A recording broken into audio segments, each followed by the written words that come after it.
বন্ধুরা, craft of ভারতের পক্ষ থেকে আজকে একটা নতুন ভিডিও নিয়ে এসেছি। এই ভিডিওতে আমি দেখাবো কটন কাপড় কিভাবে প্রিন্টিংয়ের আগে প্রসেস করতে হয়, মানে ডিগামিং করতে হয়। প্রথমে আমরা একটা পাত্রের মধ্যে পরিমাণ মতো জল নিয়ে নেব, যেটা আমরা ডেসক্রিপশান বক্সে আমি পরিমাণটা দিয়ে দেব। এই প্রসেসটা সম্পূর্ণ আমাদের ফ্যাক্টরিতেই আমরা দেখাচ্ছি। দেখুন আমরা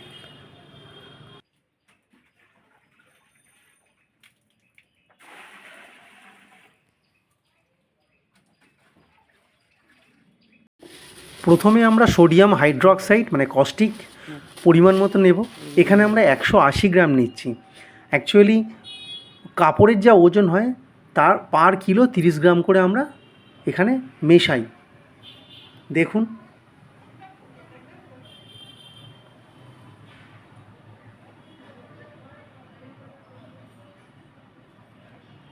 আচ্ছা, এরপরে আমরা নিলাম সোডা অ্যাশ। সেটা পরিমাণ মতো 60 গ্রাম, মানে হচ্ছে কিলোতে 10 গ্রাম।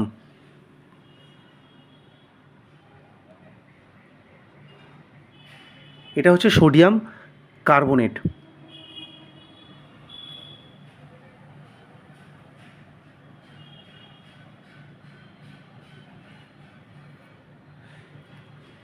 এরপরে এই দুটো কেমিক্যালকে একটি বালতির মধ্যে জল নিয়ে ভালো করে মিশিয়ে নিতে হবে। ঠান্ডা জল, গরম জল নয়।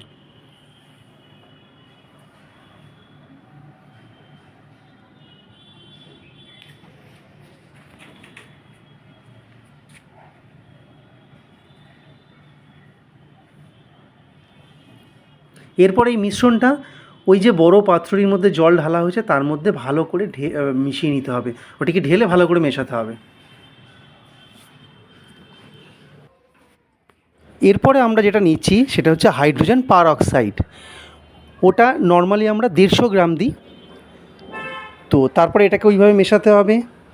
নেক্সট আমরা নেব সোডিয়াম সিলিকেট নিয়ে, এটা 180 গ্রাম নিয়ে ওই পাত্রের মধ্যে ভালো করে মিশ্রণটাকে আমরা মিশিয়ে নেব।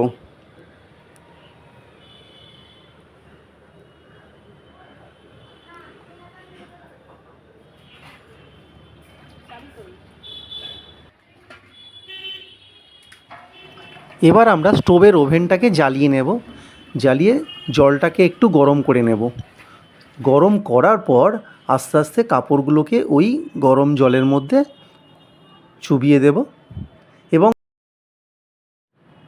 তারপর লাঠি দিয়ে ভালো করে কাপড়গুলোকে জলের মধ্যে ডুবিয়ে দিয়ে স্টোভের ওভেনটিকে একটু জোরে দিতে হবে এবং তারপর আমরা এই 45 মিনিট ধরে এই কাপড়গুলোকে ফোটাবো।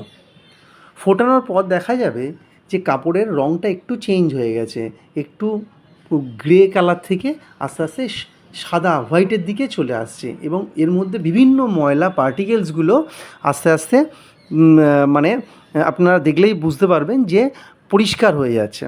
তো এইভাবে আমরা 45 মিনিট পর স্টোভটিকে বন্ধ করে জলটাকে ঠান্ডা করে তারপর কাপড়গুলোকে পরিষ্কার জলে ধুয়ে নিতে হবে।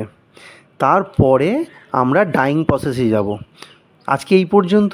যদি ভিডিওটি আপনাদের ভালো লাগে লাইক করবেন এবং পাশের বেল আইকনটিকে একটু চেপে দেবেন পরবর্তী নোটিফিকেশানের জন্য। নমস্কার।